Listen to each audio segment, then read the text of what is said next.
고맙습니다. 베드로의 3번 부인, 부정적인 생각들이 강화되어졌습니다. 그리고 수탉이 울었습니다. 어디서 수탉 소리가 들렸을까요?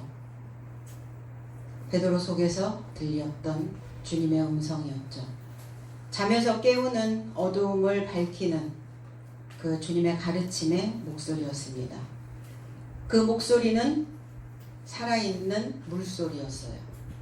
오늘 우리 모두가 다 살아있는 생수의 물로 채우는 귀한 시간이 되시기를 소망합니다. 28절, 저희가 예수를 가야바에게서 관정으로 끌고 가니 새벽이라 저희는 더럽힘을 받지 아니하고 유월절 잔치를 먹고자 하여 관정에 들어가지 아니하더라 그랬어요. 주님을 가야바의 그 재판장 그 속으로 끌고 갔는데 그때가 마침 새벽이었고 또 그날이 유월절이었어요.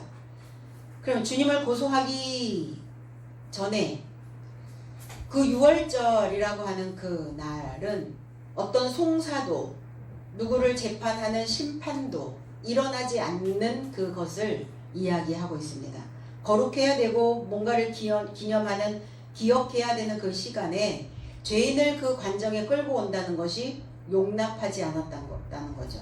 그러면 그들은 그 날을 피해서 주님을 끌고 왔어야 되는데 왜 하필 주님을 이 재판정 안으로 끌고 들어온 이 날이 유월절이었을까를 생각해 봐야 된다는 겁니다. 그냥은 아니죠. 뭔가 이 속에는 어떤 의도가 숨어 있다는 것을 우리는 기억해야 되는 것이죠. 저의 삶이 예수를 가야바로부터 재판정에 이루고자 인도하니 새벽이더라. 그리고 저의 삶이 더럽힘을 입지 않고 유월절을 먹으려고 재판정에 들어가지 않았다 그랬어요. 죄인을 끌고 왔는데 재판정에 들어가지 아니하는 대제사장과 유대인들, 이상하잖아요. 죄인만 그냥 재판정 안으로 들어가게 만드는 이 상황이 어떻게 우리를 이해시킬 것인가 생각을 해봐야 되는 것이죠. 유월절 잔치를 먹으려고 이렇게 되는데 잔치라는 단어는 없습니다. 유월절을 먹으려고 이렇게 해석을 해야 되는 거죠. 가야바는 예수를 관정으로 끌고 들어갔어요. 관정은 어떤 곳이냐? 통치자의 재판 장소죠. 거기는 최고의 행정기관의 궁이라고 이렇게 말합니다. 마가복음 15장 16절에 군인들이 예수를 끌고 브라이도리온이라는 뜰 안으로 들어가서 온 군대를 모으고 그랬어요. 이 관정이 어떤 곳이냐? 브라이도리온이라고 하는 곳입니다. 이 바로 브라이드리온이라고 하는 이곳이 최고의 궁이요, 최고의 행정기관, 법관이 있는 그 법무부와 같은 곳이 바로 브라이드리온이라고 하는 이곳입니다. 이 히브리어에서 샤파트라고 하는 이 단어를 만들어내는데 이곳은 판결을 내리는 곳이죠. 죄인들을 판결을 내리는 곳. 미가서 5장 1절에는 딸 군대여 너는 때를 모을지어다. 그들이 우리를 에워쌌으니 막대기로 이스라엘 재판자의 뺨을 치리로다 그랬어요. 재판장, 재판관은 누군가? 법을 가지고 있는 자를 우리는 재판관이라고 말합니다. 판결을 내릴 수 있는 권한을 가지고 있는 자를 우리는 재판관이라고 말합니다. 법복을 입은 자죠. 그러면 여기에서 주님을 재판할 수 있는 그 권리를 가지고 있는 자가 누구란 말인가? 가야바라는 말인가? 그런데 왜 가야바는 자기가 왜 판결을 내리지 못하고 또 이 궁으로 끌고 왔을까를 다시 한번 생각을 해봐야 되는 것이죠. 딸 군대요 이렇게 얘기했어요. 미가서에서 딸은 이 바트라고 하는 단어를 만들어냅니다. 바트. 이 바트라고 하는 단어는 바나의 여성형이에요. 바나는 아들이라는 단어도 있고 짓다라는 의미도 있고 세우다라는 단어도 있고 만들다라는 의미도 있습니다. 그러면 이 만들고 세우고 아들이라고 하는 이 의미의 바트, 딸이라는 의미는 무엇을 가지고 있을까? 생산성이죠. 무엇인가를 생산하는, 그리고 다산을 이야기하고 있는 신부성을, 처녀성을 말하고 있는 자들을 바트라고 말합니다. 그러면 딸은 어떤 자들이냐? 이 바트라고 하는 이 단어는 어떤 것을 측정하는 단위이기도 합니다. 1바트, 2바트. 어떤 부피를 재는 단위를 바트라고 이야기를 합니다. 그럼 어떤 부피를? 그래서 알곡을 우리가 쌀집에 가면 대박도 있고 말도 있죠. 바로 그 부피를 재는 측량 도구를 바트라고 이야기를 합니다. 그러면 딸의 역할은 어떤 것이냐? 딸이라는 것은 우리가 겉으로 생물학적으로 표현되어지는 아들과 딸 이런 생물학적인 성을 이야기하는 것이 아니라 이 딸이라고 하는 이 의미는 무엇인가를 재줄 수 있는, 어떤 부피를 재줄 수 있는, 어떤 것을 재는 자, 알맹이를 알곡을 재줄 수 있는 자를 우리는 딸이라고 말하죠. 그러면 나는 나를 잴 수 있어야 되는 거죠. 그 부피를 재서 그 부피가 원하는 그 함량에 도달해 내야 된다는 것이죠. 군대, 딸 군대요 그랬어요. 보통 군대는 아들을 이야기하고 있는데 왜 딸 군대요? 너는 때를 모으라 이렇게 말씀하셨을까? 그들이 알곡이어야 된다는 거예요. 군대는 알맹이여야 된다는 거예요. 전투에 나가서 싸우려면 나는 가라지의 상태로는 전투에 나갈 수가 없다는 겁니다. 그러니까 너는 반드시 부피를 재서 그 알곡들을 재서 그 알곡들의 그 때를, 알맹이의 그 때들을, 그 군병들을 너는 군집해야 될 것이다. 회집해야 될 것이다. 그러면 저와 여러분들 속에 쓸모있는 생각들을 군집해야죠. 쓸모있는 생각들을 회집하셔야 된다는 겁니다. 쓸모없는 생각, 쓸데없는 생각, 그러한 생각들은 다 쭉정이와 같은 생각들이라는 거예요. 그런데 그 쭉정이와 같은 그 생각들이 우리를 찌르죠. 우리를 힘들게 한다는 겁니다. 그러니까 나는 알갱이를 부피를 잴 수 있는 그 단위를 내가 만들어내지 못하고 있게 된다는 거죠. 그럼 오늘 우리는 내가 딸로서 알곡을 잴 수 있는 쓸모있는 생각, 쓸데있는 생각, 다 쓸모없진 않죠. 내 인생에서 내가 살아가는 어떤 삶의 패턴에서 다 쓸데없지는 않아요. 다 쓸모없는 생각을 하는 건 아닙니다. 쓸모있는 생각들을 그러면 잴 수 있는 오늘 그 바트를 만들어내는 시간이 되시기를 원합니다. 그래서 그들을 군집하고 회집해서 그들을 에워싸라. 그런데 그 에워싸 있는 그곳이 어떤 곳이냐? 애굽이라는 곳입니다. 울타리라는 곳이에요. 둘러싸여 있는 곳이라는 겁니다. 그 군집하여 모았던 그 사람들이 모아 있었던 우리들의 삶을 에워싸고 있었던 그 생각들이 그 에워싸고 있었던 애굽의 생각들이 막대기가 되어져서 이스라엘의 재판자의 뺨을 칠 것이다. 오늘 이 가야바의 관정 안으로 가야바의 그 재판정 안으로 재판자이신 그리스도 예수의 뺨을 치고 있는 상황과 똑같다는 겁니다. 그렇게 되어질 것을 이미 미가서에서는 예언의 말씀을 해 놓으셨어요. 그 막대기는 어떤 것이냐? 유대인들입니다. 표면적 유대인들, 족속들, 씨들. 하나님의 씨라고 그들은 자청하고 있지만 그들은 하나님의 씨가 아니었다는 거예요. 발아할 수 있는 발아점이 없는 씨라는 거예요. 그러니까 새로운 것을 싹 틔울 수 없는, 새로운 생각들을 내놓을 수 없는 자들, 그 부족들이, 그 씨들이 겉으로 믿고 있는 그 유대인들의 그 막대기가 이스라엘의 재판장, 우세한 전능자, 다스릴 수 있는 그 하나님의 그 뺨을 치고 있다는 겁니다. 재판관의 뺨을 친다는 것은 무엇이냐? 이 뺨이라는 것은 이렇게 좀 움푹 들어가 있죠. 이렇게 만지면 광대뼈나 뭐 이런 턱뼈나 이런 데는 딱딱해서 들어가지 않는데 이 뺨은 어때요? 오목한 이렇게 부분들을 만들어낸다는 거예요. 여기가 어떤 곳이냐? 샘이 터쳐 나오는 곳입니다. 샘을 내놓는 곳이에요. 그러니까 이 샘, 오목한 곳을 그들이 판결하고 친다는 것은 뭐냐면 이 오목하게 나와 있는 이 샘의 근원들을 부숴버리겠다는 거예요. 그 샘의 근원을 막아버리겠다는 겁니다. 여기를 덮어버렸다는 거예요. 그들의 교리로, 그들의 법으로, 새로운 생이, 새로운 생수가 살아있는 물이 올라오는 그 오목한 곳을 덮어버렸어요. 때려 부숴버렸다는 겁니다. 그럼 어떻게 될까요? 새로운 것을 내놓을 수가 없게 되겠죠. 새로운 물이 내 삶 속으로 흘러들어가지 않는다는 겁니다. 오늘 그리스도 예수가 이 재판정 안으로 들어왔던 그 시점이 새벽이라 그랬어요. 그럼 밤새 국문을 했다는 말인가? 재우지 않고 밤새 가야바의 그 뜰 안에 있다가 이제 최고의 행정기관인 이 법무부의 재판정 안으로 끌고 들어왔단 말인가? 밤새 재우지 않고. 그래 들어왔는데 새벽이라 이렇게 된 거예요? 그 얘기가 아닌 거죠. 그리스도 예수가 새벽이신 거죠.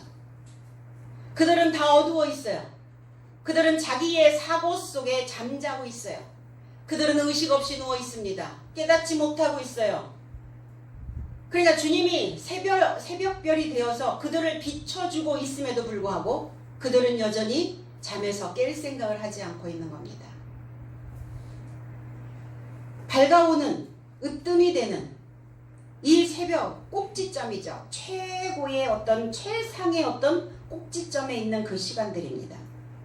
계시록 26장 2장 26절로 28절에 이기는 자와 끝까지 나의 일을 지키는 그에게 만국을 다스리는 권세를 주리니 그가 철장을 가지고 저희를 다스려 질그릇 깨뜨리는 것과 같이 하리라.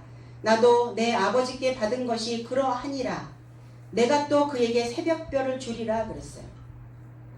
내 아버지 곁에서 받은 것 같이 나도 그에게 새벽별을 주리라 라는 이 문장이 개역성경에는 해석되어지지 않았어요. 그냥 내가 또 그에게 새벽별을 주리라는 단어만 그렇게 있어요. 나도 내 아버지 곁에서 받은 것 같이 나도 그에게 새벽별을 주리라. 주님이 새벽별이신데 아버지께 받았다는 거예요. 그 새벽별을. 그러면 이 새벽별은 어떤 거냐? 최고의 시간, 가장 빛을 발할 수 있는 그러한 시간, 시점이 바로 새벽별의 시간들이거죠. 어두움이 물러가는 시간입니다. 새벽 미명에 주님은 나가서 기도하셨더라 이렇게 얘기하죠. 그래서 우리는 막 이제 뭐 새벽 기도, 특별 새벽 기도 이런 시간들을 만들어 가지고 그 하루의 최상의 시간을 우리는 하나님께 또 드려야 된다라고 그렇게들 말하고 있죠. 이 메시지는 두아디라 교회에 주셨던 메시지예요. 나의 일을 지키는 자. 왜 이 두아디라 교회에 이 메시지를 주셨을까? 내 아버지 곁에서 받은 것 같이 나도 그에게 왜 새벽별을 주신다고 말씀하셨을까? 이 두아디라라고 하는 의미는 고통의 냄새라는 뜻을 가지고 있어요. 그리고 희생이라고 하는 의미를 가지고 있어요. 우리가 무엇인가를 희생을 할 때 그 희생 속에서 나오는 냄새가 있다는 거예요. 사실은 희생을 하는 것은 고통이죠. 고난이라는 겁니다. 그럼 우리는 무엇을 위한 희생이어야 되는가를 다시 한번 생각해야 되겠죠. 여러분들이 이 주일날 이 시간에 여기에 앉아있는 이것 자체도 희생입니다. 나는 더 자야 되고 더 좀 늘어져 있어야 되고 더 이불에 더 붙어 있어야 되는데 그 시간을 박차고 일어나 나왔잖아요. 나는 그 시간을 희생하고 이곳에 와 있는 겁니다. 그럼 이 어떤 냄새가 나는가? 희생의 냄새는 어떤 냄새인가? 고통의 냄새입니다. 그럼 어떤 고통인가? 우리에게 주어져 있는 어떤 고통? 사실은 내가 새벽을 맞이하는, 그리고 그 새벽의 시간들을, 새벽의 그 냄새들을 내 몸에 저장하는, 그것이 바로 사실은 우리에게는 고통이라는 거예요. 잠에서 깨어나야 되는 그것 자체가 우리에게는 고통이라는 겁니다.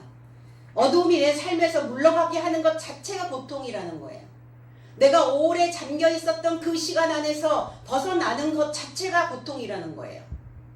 내가 살아왔던 대로, 내가 흘러왔던 대로, 내가 하던 대로 하는 건 고통이 아니에요.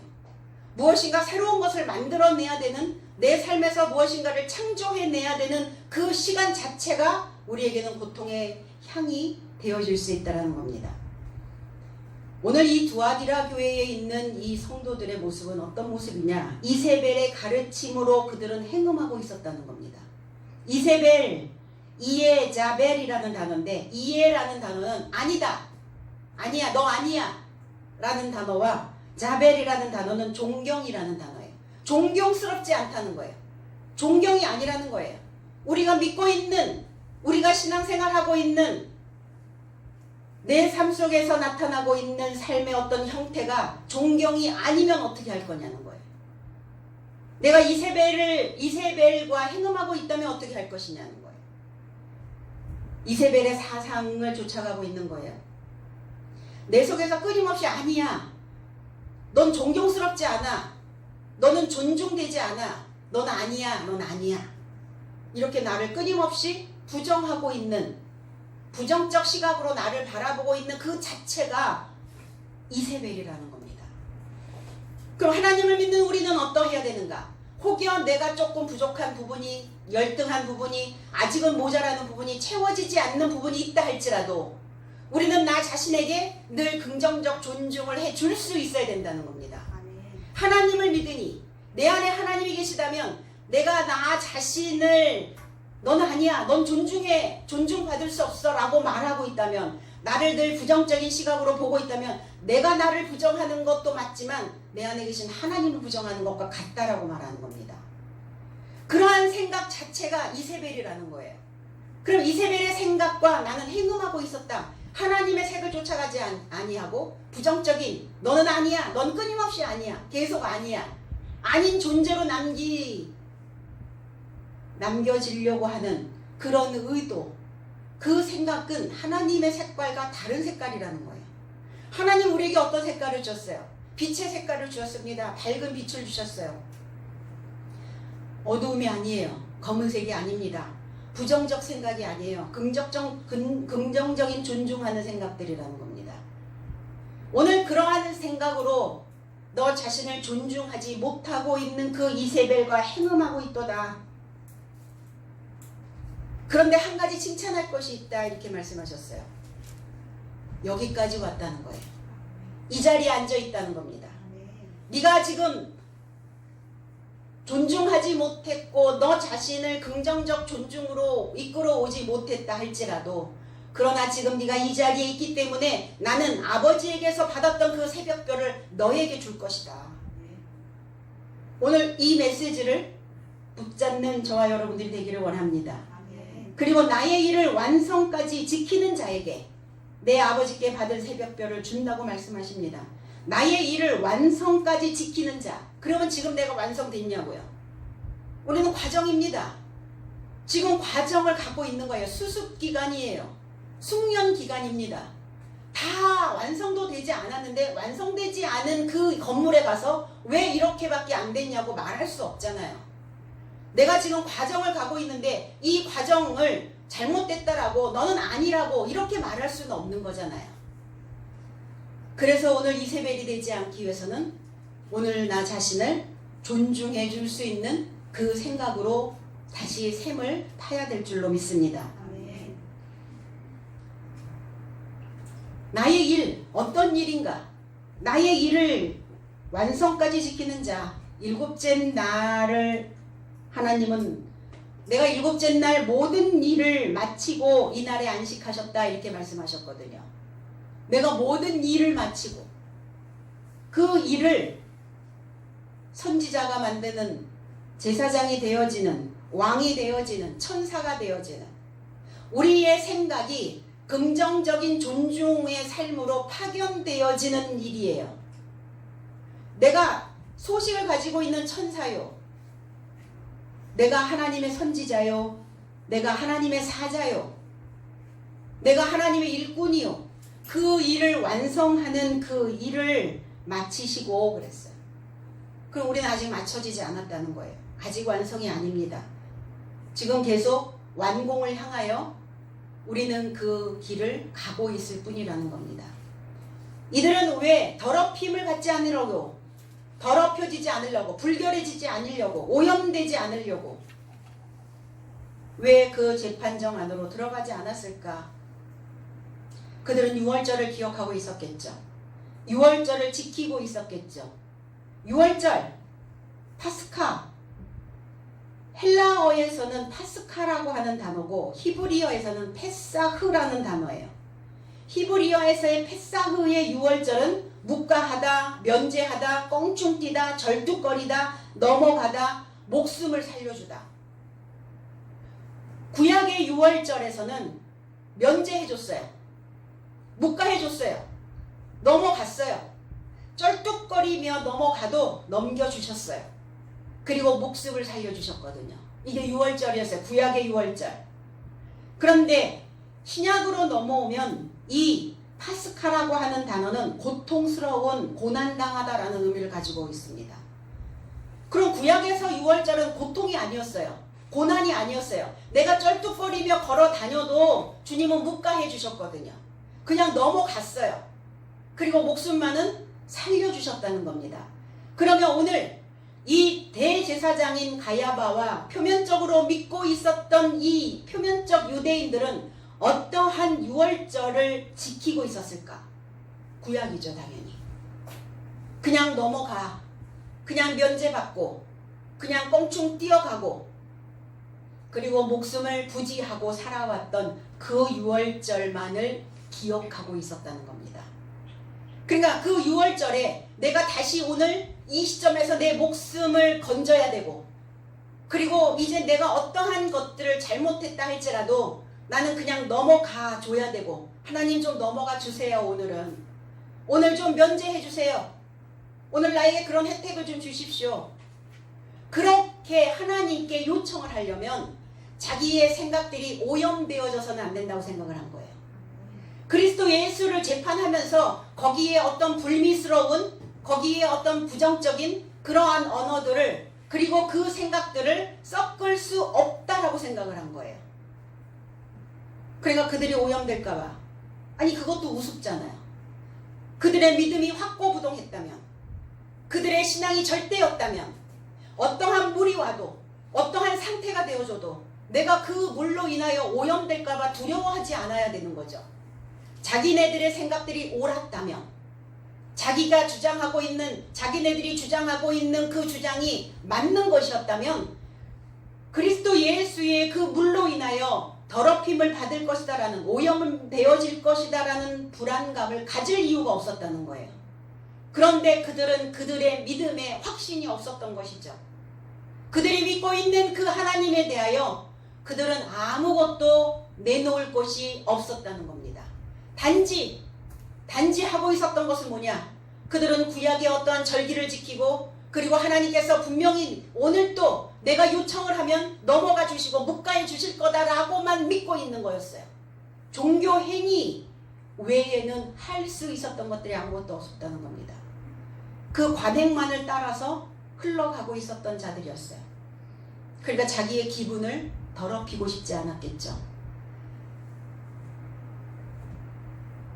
주님을 재판하려는 오늘이 유월절.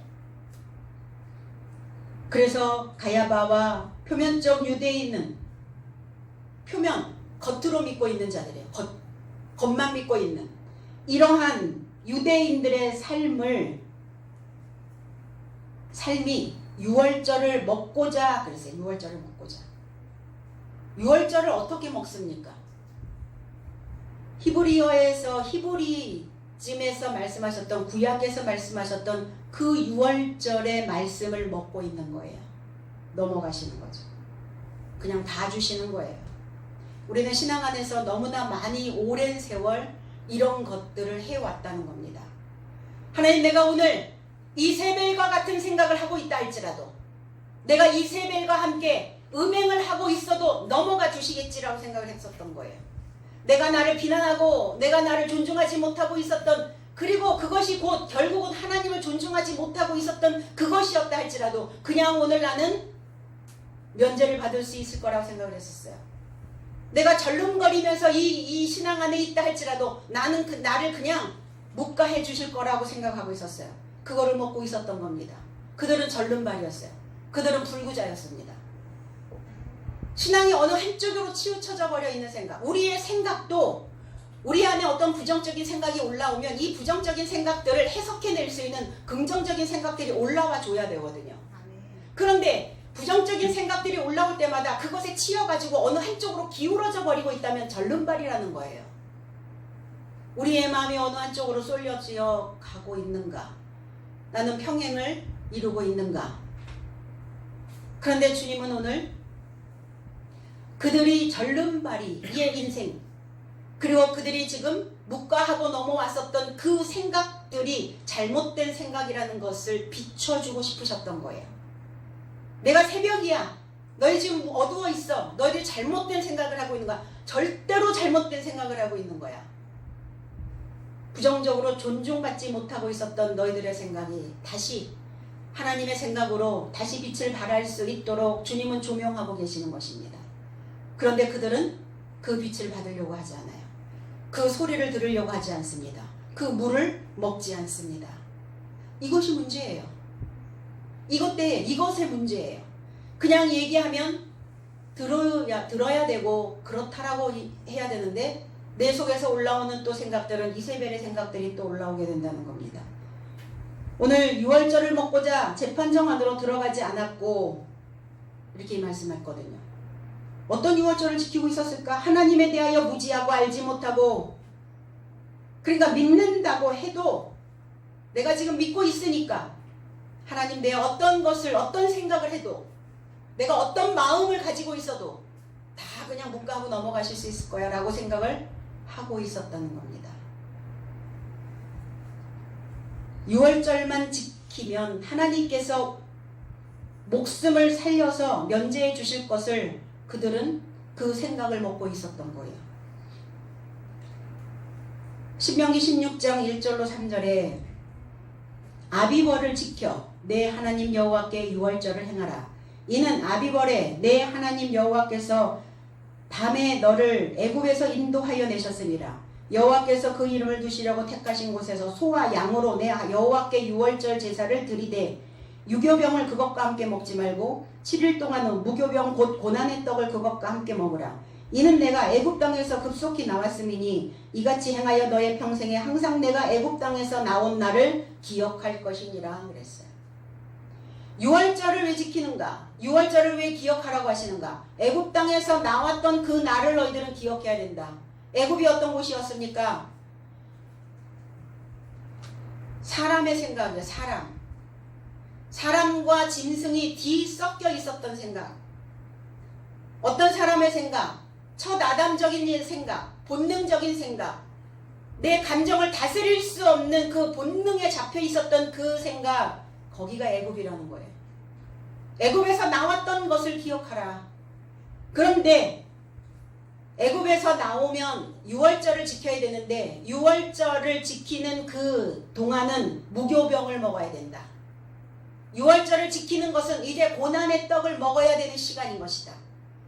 그리스도 예수가 헬라에 신약에 오셔서 이제 유월절이라고 오신 거예요. 주님이 유월절입니다. 주님이 유월이에요. 주님이 유월절로 오신 거예요. 그러니까 이제 너희들은 이 유월로 온 나의 떡을 먹어야 되는 시간이 됐다. 이제 내 떡을 먹어야 돼. 내 떡을 먹으려면 고난이야 그게. 왜 고난이에요? 왜 고난의 향을 내가 맡아야 됩니까? 바꿔야 되니까. 뒤집어져야 되니까. 흘러왔던 대로 흘러가지 않게 하시려고 다른 쪽으로 물꼬를 트시는 거예요. 흐르는 대로 흘러도 괜찮은가? 흐르는 대로 흐르면 가다 보면 바다로 가야 되는데 흐르는 대로 흐르면 이제 거기가 하천이라. 그러면 여기서 갈라져야 되거든요. 여기서 흐르는 대로 흐르지 않고 다른 쪽으로 물꼬를 터주셔야 그래야 내가 다른 방향으로 다른 삶으로 흘러갈 수 있다는 겁니다. 그러니까 고통이에요. 이제 고난이에요. 버려야 해요. 나의 이세벨적인 너 아니야. 존중받을 수 없는 너야. 그 생각들을 이젠 죽여야 되는 고통의 떡을 먹어야 되는 시점이 왔다라고 말씀하고 있는 겁니다.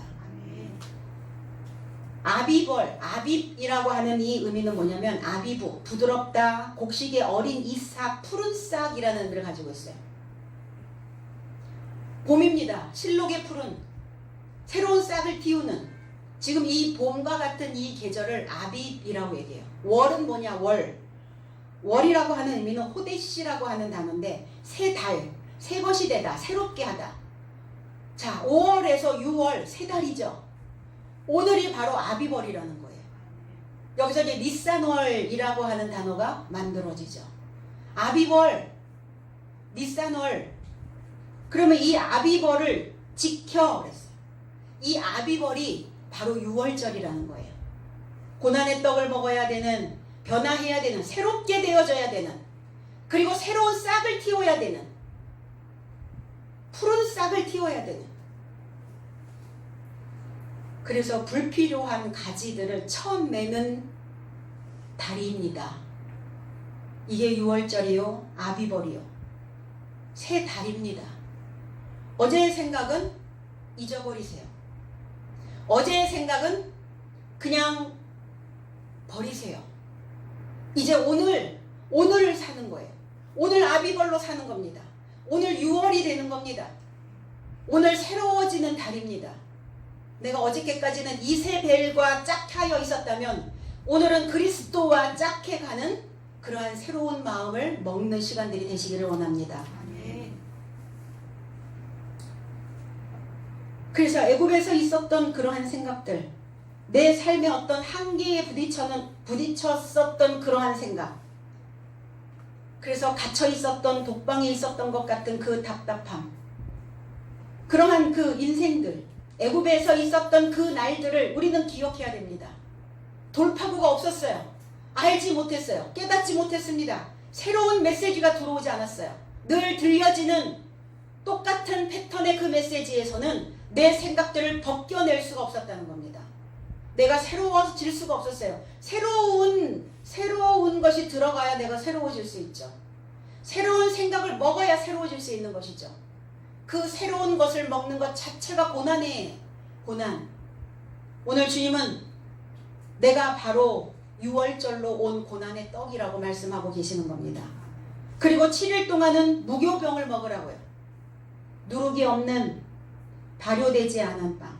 그러니까 자꾸 누룩을 넣어서 먹으니까 문제죠. 애굽에 누룩을 넣으면 문제가 됩니다. 내가 지금까지 어떤 지금 떡을 먹고 있는가? 어떤 양식을 먹고 있는가?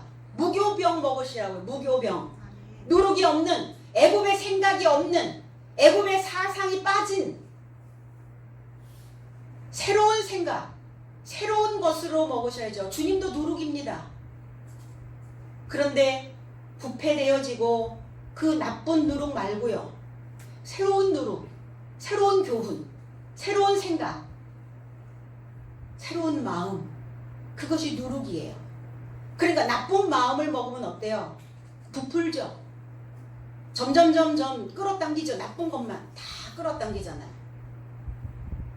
부정적인 생각들을 하면 어때요? 이세벨적인 너 존중 아니야, 존경받을 수 없어 라는 생각을 하면 어때요? 다 그런 생각들을 또 끌어당기죠. 이게 누룩과 같이 부푼다고요. 또 반대로 나는 존중받기 위해 태어났고 나는 존중받고 있어 라고 생각이 들면 그것도 누룩이라. 그 누룩은 또 부풀어요. 그 좋은 생각들은 또 좋은 생각으로 부풀어 올라온다는 겁니다. 그럼 난 지금까지 무엇을 먹었는가예요? 누룩 빼고 먹으라고요. 유교병이 아니라 무교병을 먹어야 된다고요. 어떤 동안? 7일 동안. 왜 7이라고 하는가? 내가 단단히 굳어질 때까지. 내 마음이 변하지 않을 때까지. 그리스도의 그 양식으로, 그리스도의 교훈으로 내 마음이 그 심지가 굳어질 때까지, 단단해질 때까지, 맹세되어질 때까지, 그때까지 그 무교병을 먹으라는 거예요. 애굽의 누룩은 그럼 안 먹냐? 한 번씩 이제 우리를 확증시키시려고, 우리의 믿음을 견고하게 만드시려고 애굽의 누룩을 한 번씩 먹게 하셔요. 그럼 어때요? 그때 이거 진짜 내가 옛날에 많이 먹었지. 이거 옛날에 내가 많이 먹었던 마음이야. 그러면 뭐 하셔야 돼요? 화들짝. 야, 이런 상황이 벌어지니까 내가 애굽의 떡을 또 먹는구나. 이렇게 내 자신을 점검하고 가는 시점이에요. 애굽의 떡을 평생 동안 한 번 먹었다고 다시는 안 먹냐? 그렇잖아요. 그러니까 뭐 하라? 기억하라는 거예요. 기억하고 있어라. 누룩이 없는 떡을 먹을 수 있도록 기억하고 있어라. 고난의 떡을 먹어야 된다고요. 고난, 왜 고난입니까? 나를 낮춰야 되니까. 내 생각으로 부풀어 올라왔어. 애굽의 생각으로 부풀어 올라왔어. 그거 납작 빼버려서 납작 빼야 되니까. 바람 다 빼야 되니까. 낮추셔야 되니까. 그리고 내가 이제 새로운 생각을 할 수 있는 그 마음으로 훈련받아야 되니까. 이게 고난이라. 나를 훈련해야 되니까. 내가 부풀어 올라왔는데 애굽의 사상으로 부자였는데 가난해져야 되니까. 그 거품 다 빼야 되니까. 그게 고난이라고요. 그 떡을, 그 식량을 6월절로 예수께서 오셔서 주님은 그렇게 말씀하셨거든요. 내 살을 씹어 먹고 내 피를 마시고 그랬어요. 왜? 내가 6월절이니까. 나의 6월절을 먹는 자는, 씹어 먹는 자는 고난일 거고. 왜? 치아가 변변치 못해.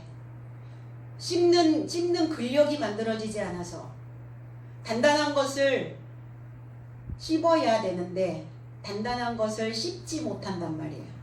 왜 그래요? 아구의 힘이 없어. 아구의 힘.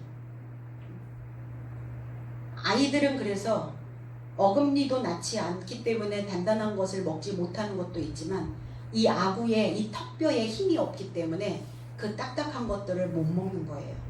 노인이 되면 또 못 먹죠. 나이를 먹으면 먹을수록 어디가 약해져요? 이 턱뼈가 약해지거든요. 그래서 한 번만 이렇게 잘못해도 턱뼈가 훅 빠져버리는 거예요. 왜? 여기를 붙잡고 있는 근육이 없기 때문에 그래요. 점점점 늘어지기 때문에. 그러니까 이러한 6월절로 오신 그리스도 예수를 먹으려면 나를 새롭게 바꿔야 된다고요. 근력을 키우셔야 된다고요. 이 턱에, 이 입에 근육을 만들어 놓으셔야 된다고요. 그러면 근력을 만들 수 있는 이 턱의 근육량을 늘릴 수 있는 방법은 뭐냐면 긍정이에요. 그리고 명확하고 정확한 그러한 메시지를 먹는 겁니다. 그리고 정확하고 분명한 그 메시지를 가지고 내 생각들을 계속 잘못된 생각들을 갈아내는 거예요. 그럼 여기가 딱 아구의 힘이 만들어집니다.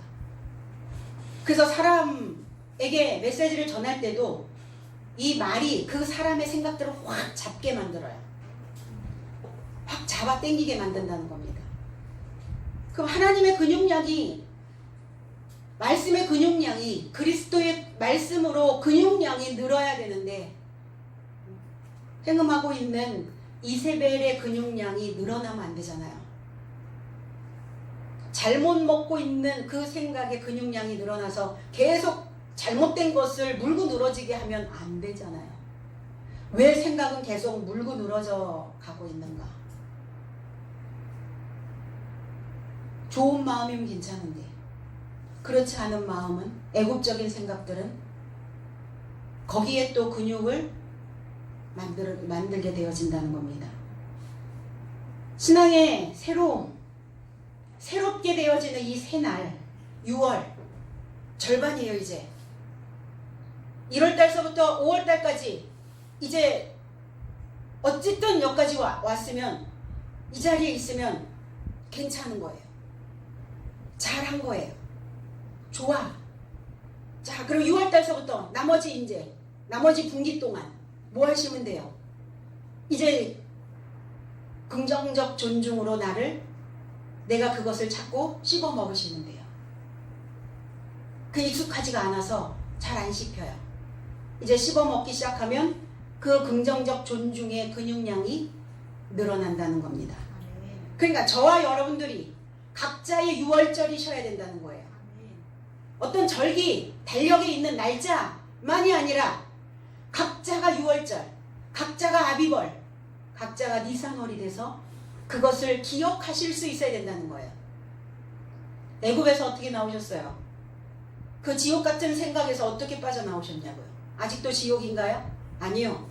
그래도 무엇인가 한 줄기의 빛이 비추고 있다라는 것을 느끼실 거예요. 예전에는 온통 암흑이었거든요. 온통 어두웠어요. 그 생각을 이렇게 바꿀 수조차도 없었어요.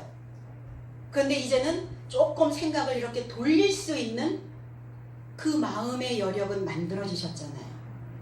이게 하나님을 향하여 가고 있는, 그 믿음을 향하여 가고 있는, 완성을 향하여 가고 있는 7날의 사자로 가고 있는 과정이라는 겁니다. 우리는 과정을 완성이라고 생각하지 마시기 바랍니다.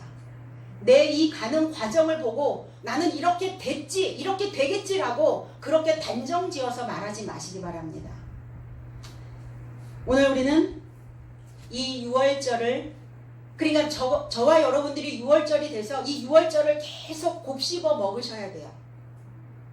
새로운 생각들을 계속 불러들여서 그 새로운 싹을 내 삶 속에서 틔우고 그것을 계속 씹어 드셔야 된다는 겁니다. 29절로 30절. 그러므로 빌라도가 밖으로 저희에게 나가서 말하되 너희가 무슨 일로 이 사람을 고소하느냐? 대답하여 가로되 이 사람이 행악자가 아니었다면 우리가 당신에게 넘기지 아니하였겠나이다.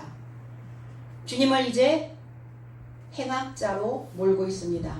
빌라도가 저들을 향해 나와서 말을 합니다. 너희가 어떤 일로 이 사람에 대항하여 법정에서 원고라 감행하느냐? 무슨 죄를 지었길래 원고라고 말하고 있느냐? 그러자 저의 삶이 대답하여 말하되 이 자가 행악자가 아니었다면 나의 삶이 저를 당신에게 넘기지 않았습니다. 빌라도가 나옵니다. 이제 빌라도, 본디오 빌라도. 이 빌라도라고 하는 의미는 창을 가졌다라는 의미를 가지고 있어요. 창을 가졌고 확고부동하다라는 의미를 가지고 있어요. 그러니까 절대로 그 생각이 바뀌지 않는 거예요. 확고부동한 어떠한 일처리를 할 때 우리가 모든 것들을 다 좋게, 모든 사람들을 이롭게 하기 위한, 어떤 옳은 것을 위한, 어떤 정의로운 생각을 하고자 하는 그러한 생각으로 확고부동하면 괜찮은데, 자기의 오랜 세월 내 옆에 두었던 그 친근한 그러한 생각으로, 그러한 고정된 관념으로 확고부동하면 문제가 생기겠죠. 그래서 생각들이 확고부동한 사람들은 변화점을 못 만들어내는 거예요. 변화점이 없는 거예요. 그래서 늘 그 자리에, 그래서 늘 그렇게 그 모습으로, 그 모양으로 가고 있는 것이죠. 그래서 확고부동하고 창을 가지고 있어요. 이 빌라도는 유대 총독으로 10년간을 재직을 하게 됩니다. 그런데 사마리아인들에 의해서 배척이 되어지고 맙니다. 그리고 이 빌라도의 삶은 결국은 끝은 좋지 않아요. 예수를, 창을 가졌으니까 예수를 창으로 찌를 수 있도록 사실은 허락을 한 자이기도 하죠. 유대인들에게. 나중에는 스스로 자결을 하게 됩니다. 모든 관직에서 다 박탈이 되어지고 자기가 설 자리가 없어지게 되자 스스로 목숨을 끊게 됩니다. 왜 고소를 하느냐? 왜 법정에서 왜 죄인을 만들었느냐? 주님의 행악자입니다. 범죄자입니다. 어떤 범죄를 저질렀는가? 구체적으로 어떠한 일로 인하여 어떠한 죄를 저질렀습니다. 구체적으로 증언하지 않죠. 구체적으로 증거를 하지 않고 있습니다. 그들이 오히려 그들은 흉악한 종교인들이었어요. 그들은 깨닫지 못하고 헛수고만 하고 있는 텅 비어있는 가야바와 같은 자들이었죠. 신앙에 있으면서 어떠한 삶으로 살아야 유익한지를 알지 못하고 있는 거예요.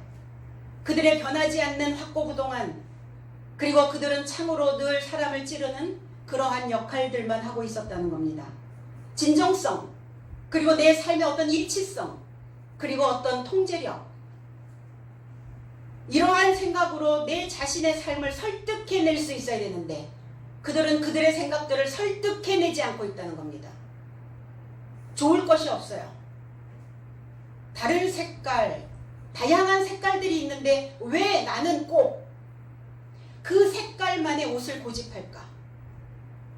다양한 컬러가 있는데 왜 꼭 옷장에는 똑같은 컬러만 걸려 있을까?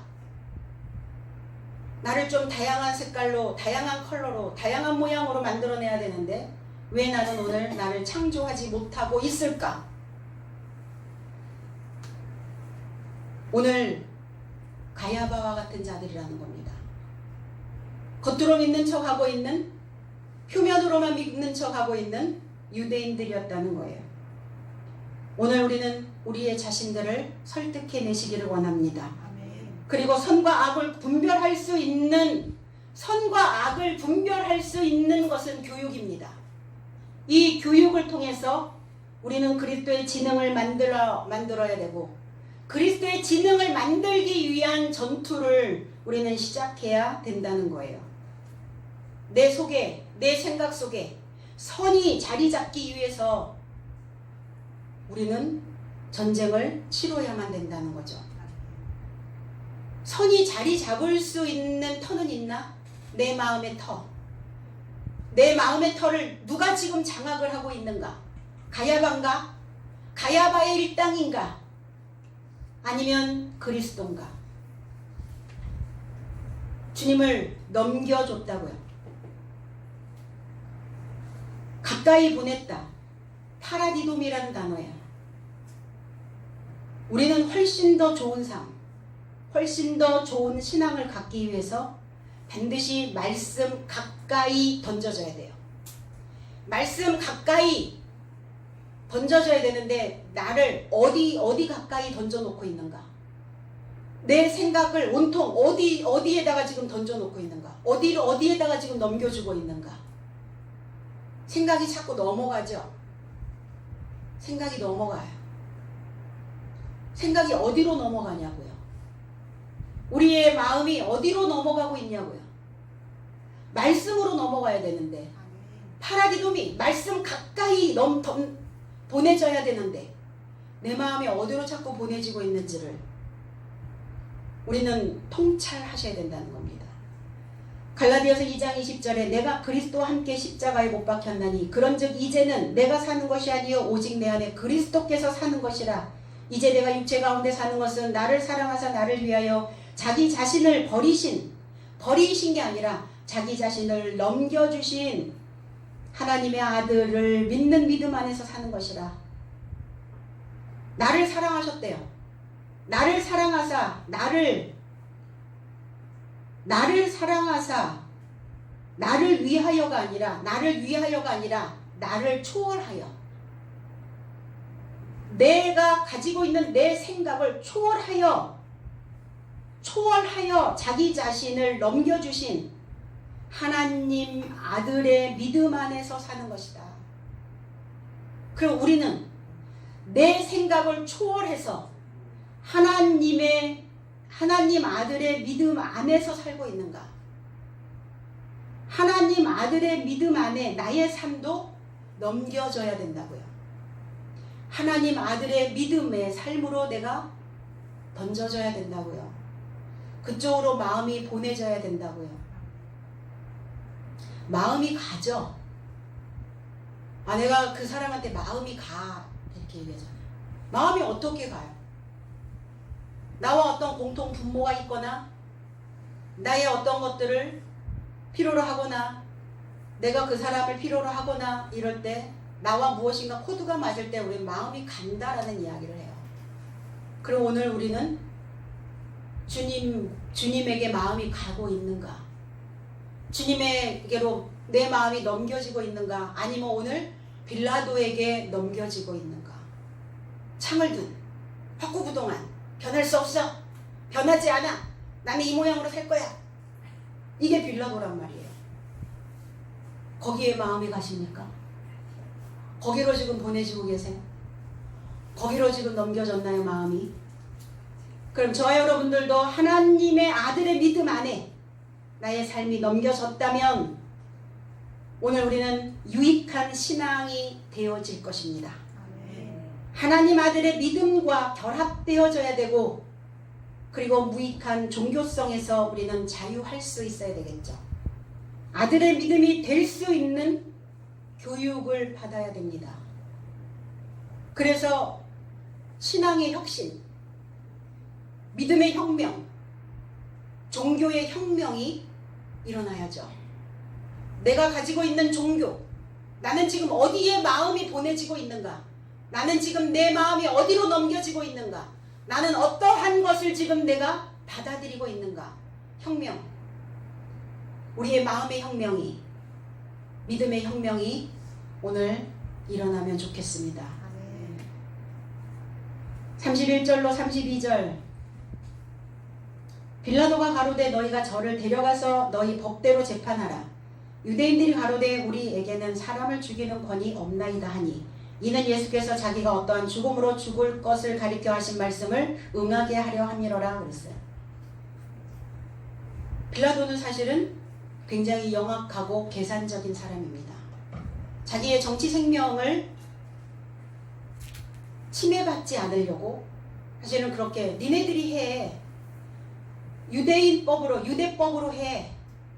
왜 내게 이 예수를 데리고 와서 왜 로마법으로 이 사람을 판결하라고 하느냐 라고 물어보고 있는 거예요. 그러니까 유대인들은, 우리 유대인 법에는, 종교법에는요, 사람을 죽이는 것이 아니에요. 그러면 구약에서는 사람을 죽이는데요, 그 죽음이 아닌 것이죠. 사형을 내릴 수 있는, 사형을 언도할 수 있는 그 권한이 없어요, 유대인의 법에서는. 그러니까 로마법으로 이 사람은 중죄인이니까 사형에 처하는 법을 내릴 수 있도록 지금 로마법으로 처형을 하라고 이렇게 얘기하고 있는 거예요, 이들이. 근데 빌라도가 생각할 때, 후에 나오지만 빌라도가 생각할 때 로마법에 저촉된 것은 아무것도 없거든요.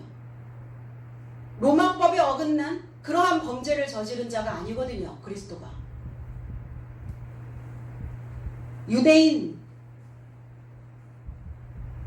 유대인들에게 빌라도가 표현을 합니다. 저를 취하여 너의 법을 좇아서 판결하라. 유대인이 빌라도에게 말을 합니다. 나의 삶에게는 아무도 죽이지 못하니 합당치 않습니다. 예수께서 어떠한 죽음을 의도해서 죽음에서 분리되시려고 지시하신 말씀이 채워지게 하려 합니다. 빌라도와 유대인들이 공방이 오고 가고 있죠. 유대인의 삶은 죽이지 못합니다. 이 사람은 본디오 빌라도죠. 본디오 빌라도. 그래서 우리가 사도신경을 할 때 본디오 빌라도에게 고난을 받으사 십자가에 못 박혀 죽으시고 이렇게 얘기했어요. 고난 받으시긴 했죠. 왜냐하면 로마법에 의해서 사형을 집행할 수 있도록 선고했으니까. 본디오라고 하는 이 의미는 폰티우스, 5번째라는 의미를 가지고 있어요. 5번째 창을 가진 자. 그럼 5이라고 하는 이 의미는 뭡니까? 강하다, 무장하다, 숙련되어 있다, 살찌다, 이런 의미예요. 그러니까 얼마나 강하겠어요. 내 안에 있는 본디오 빌라도의 그 생각들이 얼마나 강하겠냐고요. 창을 가지고 나를 찌르는 그 생각들이 얼마나 강해 있겠어요, 사람들이. 이게 본디오 빌라도예요. 창을 가지고 있어요. 확고부동한. 절대로 변하지 않아. 바뀌지 않아. 달라지지 않아. 새 것은 없어. 나는 그냥 이렇게 생각할 거야. 이렇게 생각하다 갈 거야. 나는 이 생각밖에 할 수 없어. 이렇게 이세벨적인 생각, 부정적인 이러한 생각들이 확고부동하게 담겨져 있는, 너무 강해. 생각이 너무 강한 거예요. 생각이 너무 살쪄 있는 거예요. 그 생각으로 지금 무장하고 있는 거예요. 똘똘 말아 있어요. 자기 생각들. 그리고 그 생각으로 자기를 찌르는 거예요. 창을 가지고 있으니까. 이게 본디오 빌라도예요. 내 안에 본디오 빌라도가 있다면 본디오 빌라도에게 고난을 받아 십자가에 못 박혀 죽으시고 이 판결을 내릴 수 있다니까요. 내가. 저와 여러분들이 예수를 향하여 그리스도를 향하여 내가 그런 판결을 어떻게 내립니까? 그리스도의 메시지를 배척하는 거예요. 새로 들어온 메시지를 받아들이지 않는 겁니다. 그래서 그 메시지를 자꾸 죽이는 거예요. 어떠한 법으로 심판하는가? 로마법으로 지금 심판을 하고 있는 것이죠. 신성 모독을 한 중재인이라고 사형 선고를 해달라고 요청을 하고 있는 거죠. 내가 하나님을 겉으로 믿고 있다면, 믿는 척하고 있다면 가야바인 대제사장과 유대인의 삶이라는 겁니다. 주님을 행악자로 만들어서 판결하는 재판장이가 되어 있는 거예요. 오늘 새 달입니다. 새 날이에요. 오늘 이 새 달이 되고자 믿음에 주목하고 있다면 우리가 잊어버렸던 것들을, 애써서 내 안에서 좋은 것들을 지나쳐버렸다면 오늘 그것을 찾아야 될 때가 왔다는 겁니다. 그러니까 내가 지나쳐버린 것들을 찾을 필요가 있을 때, 아, 내가 지금 너무나 그런 생각으로 치우쳐져 있었구나. 내 안에 이런 좋은 거리들도 너무 많은데, 좋은 생각도 너무 많은데, 이런 좋은 것들을 찾을 때까지는 잘 인식을 하지 못하죠. 내가 지금 뭘 인식하지 못하고 있는가? 내 안에 좋은 것을 인식하지 못하고 있는 것입니다. 예수께서 지시하신 죽음에서 분리되는 것은 뭐냐? 죽음에서 분리되신 그 죽음을 주님은 말씀하고 계시는 거냐? 그것이 채워지게 하려 함이라. 그것이 응하게 되어진다. 채워지게 할 것이다. 죽음에서 분리된 죽음은 뭐냐면 부활을 지금 말씀하고 계시는 거예요. 죽음에서 분리된 죽음. 죽음에서 분리된 죽음이라는 것은 사실 옛것을 죽이는 것은 죽음이고 그 옛것을 죽이는 그 죽음에서 분리된 자는 부활되어질 수 있다라고 말씀하고 있는 것이죠. 사도행전 4장 26절로 28절에 세상의 군왕들이 나서며 관리들이 함께 모여 주와 그 그리스도를 대적하도다 하신 이로소이다. 과연 헤롯과 본디오 빌라도는 이방인과 이스라엘 백성과 합동하여 하나님께서 기름 부으신 거룩한 종 예수를 거스려 하나님의 권능과 뜻대로 이루려고 예정하신 그것을 행하려고 이 성에 모였나이다. 헤롯과 본디오 빌라도와 이방인들, 이스라엘 백성, 이들이 다 합동을 해가지고 기름 부으신 거룩한 종 예수를 대적했다고요. 세상의 군왕 게스라고 하는 땅입니다. 이 땅은 경작해야 되는 땅, 농부로서의 이 땅. 그러면 농부로서 경작해야 되는 주권자, 그러면 이 땅을 지금 경작하고 있는가? 나는 이 땅에서 지금 소산물을 먹고 있는가? 내 땅에서는 지금 어떤 것들이 소산되어지고 있는가? 이세벨, 본디오 빌라도, 헤롯, 아니면 그리스도 예수? 어떤 것을, 어떤 씨를 심어서 어떠한 열매를 지금 내놓고 있는 땅인가? 어떤 농부인가? 어느 밭을 경작하고 있는 농부인가예요. 본디오 빌라도의 그 재판정을 경작하고 있는 농부인가? 아니면 그리스도 예수의 그 땅을 경작하고 있는 농부인가? 그 세상의 군왕들이, 주권자들이, 통치하는 자들이 나서며 그 관리들이, 그 우두머리들이 대적하고 있다고요. 주님을 끌어내리고 있다고요. 스스로를 끌어내리지 마세요. 우리가 이 말씀을 듣고 이 말씀을 먹고 이 말씀을 배우면서 내 마음을 끌어내린다는 것은 주님을 끌어내리는 것과 같다고 말씀하는 거예요. 그들을 끌어내리고 있다. 헤롯과 본디오 빌라도와 하나님을 알지 못하는 이방인들과 이스라엘 백성들이, 그러니까 영적 이스라엘 백성들이 있고요, 육적 이스라엘 백성들이 있습니다. 육적 이스라엘 백성들은 전능자가 우세하다, 전능자가 다스릴 것이다 이러면서 육적인 생각으로 가는 거죠. 영적인 이스라엘 백성들은 내 속에서 전능자가 우세하고 전능자가 나를 다스리고 전능자로 나는 남겨질 것이다 라는 생각을, 그 마음을 먹을 수 있는, 그 마음으로 내 마음 밭을 경작할 수 있는 자여야 된다는 겁니다. 그래서 영적 이스라엘 백성이 되어져야 되는 것이죠. 오늘 합세한 자들은 헤롯과 본디오 빌라도와 그 하나님을 알지 못하는, 하나님을 배우지 못했던 그 이방인들과 그리고 이스라엘 백성들이었어요. 그들이 그리스도 예수를 끌어내렸다고요. 거룩한 종 예수를 거스려. 그래서 공동으로 합세한, 그래서 어떠한 그 끌어내리는 그 상황 속에서, 나를 끌어내리는, 내 속에 있는 그리스도를 끌어내리는 그 상황에서 어떠한 생각들과 자꾸 공동으로 합세를 한다고요. 무엇과 무엇이, 어떠한 생각들이 자꾸 내 생각 속에서 합세를 하고 있는지를 들여다보셔야죠. 내 생각을 관찰하셔야죠. 구약에서부터 하신 그 연결된 소식이 체험받게 하려는 의도셨어요. 그 소식이 그 말씀으로 체험받게 하려 함이라. 본디오 빌라도가 유대인들과 동조해야 되죠. 우리는 그럴 수 있어? 본디오 빌라도가 그럴 수 있어. 그는 유대인이기는 하지만 로마의 법을 가지고 통치를 하는 자입니다. 근데 어떻게 그가 합세할 수 있어? 어떻게 유대인들과 동조할 수 있지? 동조해야죠.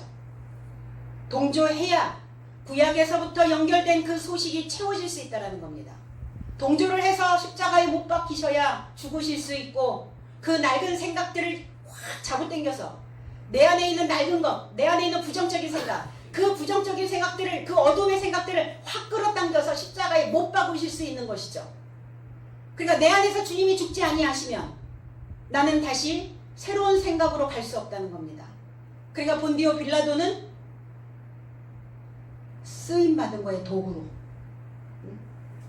불의한 도구로 쓰임받은 자입니다. 죽음으로부터 분리돼서 이제 새로운 신앙의 역사를, 새로운 그 역사를 창조하고 계시는 겁니다.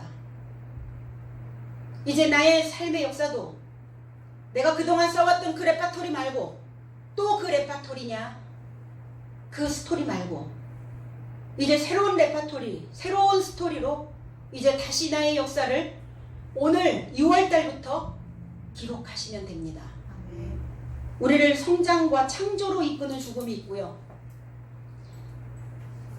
성장과 창조로 이끄는 그 죽음은 뭐냐면 새로운 것을 받아들이는 거예요. 그런데 파괴와 분열로 이끄는 죽음이 있어요. 우리 안에서 늘 해왔던 그 확고부동한 그 본능적인 충동들을 버리지 못해서 평생을 성숙한 상태에 이르지 못하고 내 속에서 늘 부글거리는 어떠한 그 영적인 긴장 상태로 있는 이것이 우리를 파괴와 분열로 이끌어가는 죽음이라는 겁니다. 새로운 것을 받아들이는, 과거의 것을 죽이는 이 성숙된 신앙으로 우리가 다시 태어나는 이 죽음은 우리를 성숙한 삶으로 만들어낼 수 있다는 겁니다.